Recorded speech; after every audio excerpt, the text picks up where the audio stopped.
ये है कि आप क्या सच में नाम बदलने वाले हैं? अच्छा, काशी से बनारस बना, बनारस से वाराणसी बन गया। इंडिया का फुल फॉर्म आप पूछिए तो एक झटके में 10 में से 9 लोग इंडिया के नहीं बता पाएंगे, INDI वालों के। और पहले दिन का तो मैं आपको मजेदार वाकया बताऊं, मैं टीवी डिबेट पे था और ये जाके कोई चेक कर सकता है। मैंने उनके प्रवक्ताओं से पूछा कि जरा अपने गठबंधन का हिंदी में नाम तो बता दीजिए या किसी भी भारतीय भाषा में नाम बता दीजिए, तो गूगल देख के भी नहीं बता पा रहे थे। इसका मतलब क्या हुआ? Your entire thought process was in English and then it finally culminated on abbreviation. Even in English आपको एक झटके में कहा जाए तो फुल फॉर्म नहीं बता पा रहे, और हिंदी या किसी दूसरी इंडियन लैंग्वेज में तो आपको पता ही नहीं है। तो इसे कहते हैं कि अंग्रेज। अब ये बताएं किस बात का है, इसको आप ऐसे समझिए। लोग कहते हैं इंडिया कॉन्स्टिट्यूशन में इंडिया भारत दोनों लिखा है, तो अगर हम भारत यूज कर रहे हैं तो व्हाट इज द प्रॉब्लम? चलिए, आप कहेंगे संविधान में दोनों है, पर आजादी के बाद भारत आया है ना। आजादी से पहले कहीं कॉन्स्टिट्यूशन या किसी ऑफिशियल सेटअप में भारत लिखा था क्या? Government of India 1935 only India ही लिखा था। Provincials assembly election 1937 under government of India act 35, केवल वही था। Minto Morley reforms, government of India act 1909, 1919 government of India लिखा था। Independence of India act. तो भारत आया तब जब भारत स्वतंत्र हुआ, इंडिया तब भी था जब ब्रिटिश काल था। तो इसलिए अगर हम ये कहें कि ट्रांसलेशन तो भारत और इंडिया बराबर है, पर राहुल गांधी ने तो नहीं कहा ट्रांसलेशन की लड़ाई है। राहुल गांधी ने तो कहा आइडिया की लड़ाई है। और आइडिया में इंडिया का आइडिया और भारत के आइडिया में जमीन आसमान का अंतर है। भारत का आइडिया क्या है? भारत का शब्द 2 शब्दों से मिलकर बना, भा जिसका अर्थ होता है प्रकाश, ज्ञान का प्रकाश, द लाइट ऑफ नॉलेज, और रथ का अर्थ होता है लगा हुआ। भारत जो ज्ञान के प्रकाश के अनुसंधान में निरंतर लगा हुआ है, that which is in परपीचुअल pursuit of knowledge. इसीलिए अनादिकाल से यहां पर सब लोग नॉलेज के लिए आते थे। That vibration is Bharat. और इंडिया क्या है? सबसे पहले वर्ड आता है 3rd सेंचुरी BC में, मेगास्थनीज आता है चंद्रगुप्त मौर्य के समय में, अपनी किताब लिखता है इंडिका। वो पूरी अवेलेबल नहीं, उसके फ्रैगमेंट्स अवेलेबल हैं। यानी इंडस रिवर के इधर के साइड के पोर्शन को कहा गया। इसका मतलब India is a geographical connotation and Bharat is a spiritual connotation. Bharat वो है, महाभारत शब्द में है। भगवान कृष्ण कहते हैं यदा यदा हि धर्मस्य ग्लानिर्भवति भारत। आज भी आप पूजा करते हैं जम्मू द्वीपे आर्यावर्ते भारत खंडे। भारत वो है जिसके लिए लिखा है उत्तरम यद समुद्र से दक्षिणम च हिमाद्रिभिः वर्षम यद भारत नाम भारतीय से संतति। बहुत साफ कि भारतीय उसकी संतति है जो समुद्र के उत्तर में और हिमालय के दक्षिण में है। और ये भी ज्योग्राफिकल है फिर?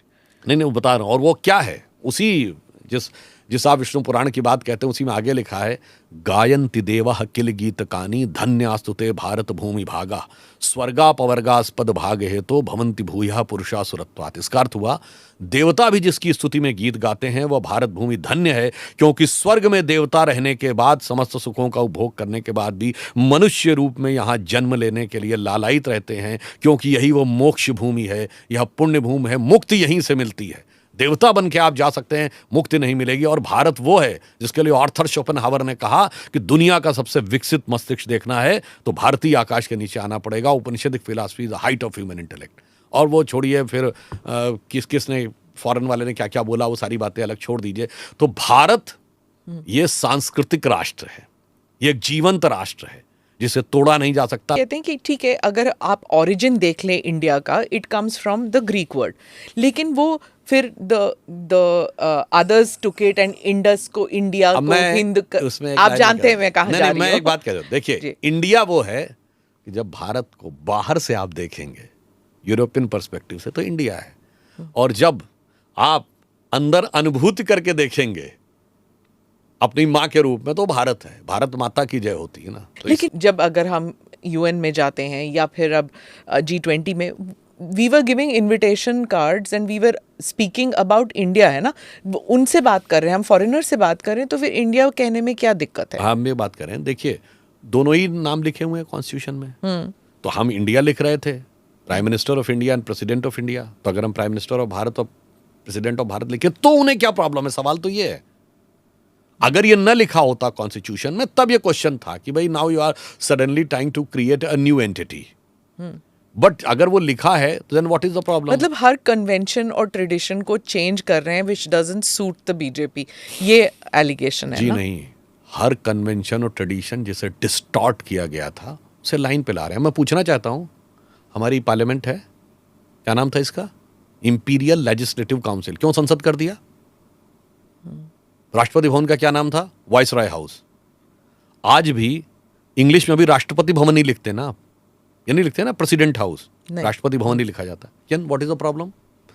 आप आज भी, अब इंग्लिश में भी ये हो गया कि रक्षा मंत्री को रक्षा ही मंत्री लिखा जाने लगा, डिफेंस मिनिस्टर नहीं लिखते, आरएम यूज करते हैं अंग्रेजी में भी वर्ड।